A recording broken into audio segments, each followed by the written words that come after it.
Hey, what's going on, guys? DJ Hess here, CollectiveKicks.com. Wanted to bring you guys just a couple random pickups that I ended up getting today. Wanted to say, first of all, thank you to all of you guys out there for subscribing to this YouTube channel.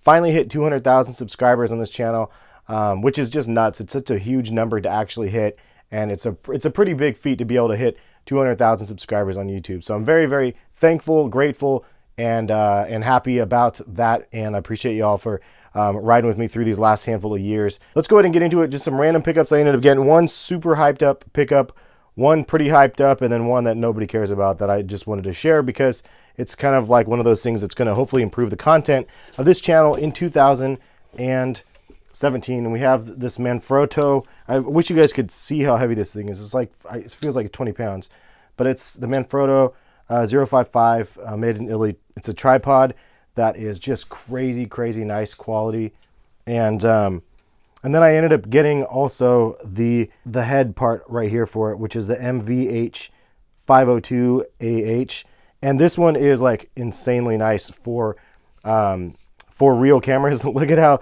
hood this is, though. This is my iPhone mount on it, but this is something that I might actually try to do to make my content better in 2017 by getting a real camera. But this is a big step, though, because this is going to allow me to do the pan and tilts for those really nice crisp b-roll shots. I kind of did some in the Space Jam unboxing video. If you guys didn't see that at the very end, I just did a little pan and tilt for that. If you guys like that, that's kind of more what I'm going to be able to do with this tripod right here. So definitely a huge investment. This thing was not cheap.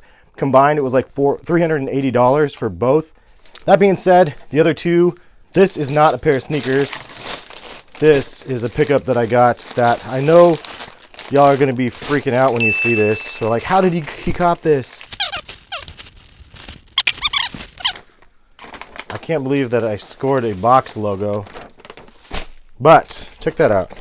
Got a box logo from Supreme, size large. Retail price was $148, and I know that the market on those things are just crazy expensive. I also ended up just getting a thermal crew just for fun. So I ended up buying this one too. So just kind of random little thing here, but this is what I think people are going crazy over. The Supreme hoodie, box logo, and then this is the brown camo. I saw prices upwards of $700 for resale on a hoodie.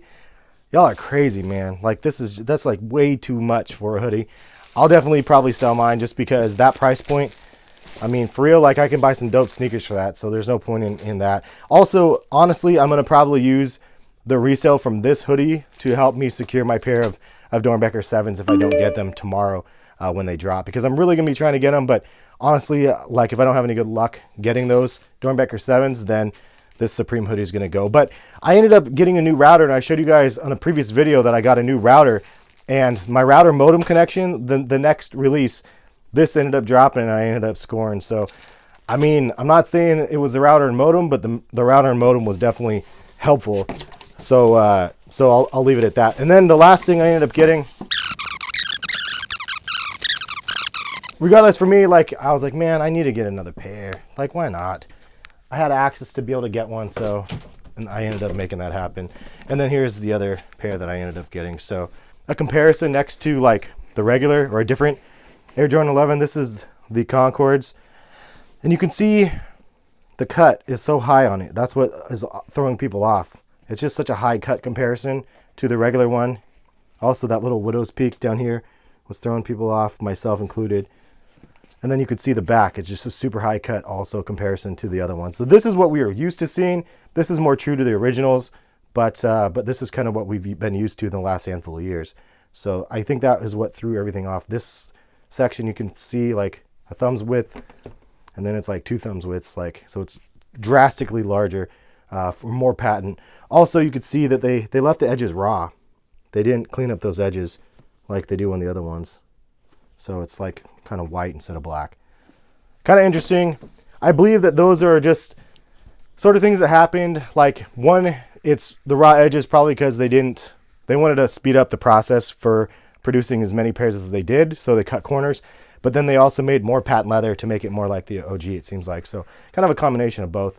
Anyways, that's pretty much it. I will leave you guys a link to the Manfrotto joint right here if you guys are interested in copping that. And then also, if you guys want to know which router and modem I ended up getting as well, I'll leave that in the description also if you guys wanted to see that. It's probably not going to make your connections any better, but if it does, then like more power to you.